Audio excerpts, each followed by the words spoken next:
तो काय सांगणार आपल्याला या ठिकाणी विधान परिषदेची उमेदवारी जाहीर झालेली आहे, काय पहिली प्रतिक्रिया आपली? पहिल्यांदा तर मी सर्व पक्षश्रेष्ठीचे खूप खूप मनापासून या ठिकाणी आभार मानेल की माझ्यासारख्या कार्यकर्त्याला या ठिकाणी पक्षनिष्ठेवर न्याय दिला, त्याबद्दल पक्षश्रेष्ठीचे सर्वच पक्षश्रेष्ठीचे मी या ठिकाणी आभार मानेल। या ठिकाणी या देशाचे पंतप्रधान आदरणीय नरेंद्र मोदी साहेब यांच्या नेतृत्वाखाली महाराष्ट्राचे आदरणीय मुख्यमंत्री आदरणीय देवेंद्रजी फडणवीस साहेब, या ठिकाणी दोघं उपमुख्यमंत्री एकनाथ शिंदे साहेब आदरणीय पवारताई यांच्या नेतृत्वाखाली या जिल्ह्यातील मंत्री महोदय आदरणीय गिरीशभाऊ महाजन, आमच्या केंद्रीय मंत्री रक्षाताई खडसे, आदरणीय संजूभाऊ सावकारे आणि शिवसेनेचे नेते आमचे ज्येष्ठ नेते आदरणीय गुलाबरावजी पाटील यांच्या नेतृत्वाखाली सर्वच आमदारांच्या माध्यमातून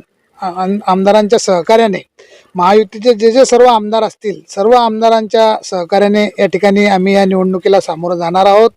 आपणा सर्वांना कल्पना आहे की नुकत्याच झालेल्या नगरपालिका आणि महानगरपालिकेच्या निवडणुकीत जनता जनार्दनाने महायुतीला मला मोठा कौल या ठिकाणी दिलेला आहे। महायुतीचे मोठ्या प्रमाणावर मतदार नगरसेवक मंडळी या ठिकाणी निवडून आलेले असल्यामुळे या ठिकाणी आमचा विजय निश्चित आहे। मोठी इच्छुकांची संख्या होती, मात्र अशातही आपली वर्दी लागली, त्यामुळे कुठेतरी गेल्या 20 वर्षाची पावती किती पक्षाने आपल्याला मी तुम्हाला आधीच सांगितलं की पक्षाने माझ्यासारख्या कार्यकर्त्याचा पहिल्यांदा दखल या ठिकाणी घेतलेली आहे। खूप खूप मनापासून जनता पक्ष या ठिकाणी आभार मानेल कसा की माझ्यासारख्या कार्यकर्त्याला पक्षाची दखल पक्षनिष्ठेवर काम करणाऱ्या कार्यकर्त्याची दखल पक्ष घेतो। पक्षश्रेष्ठीचे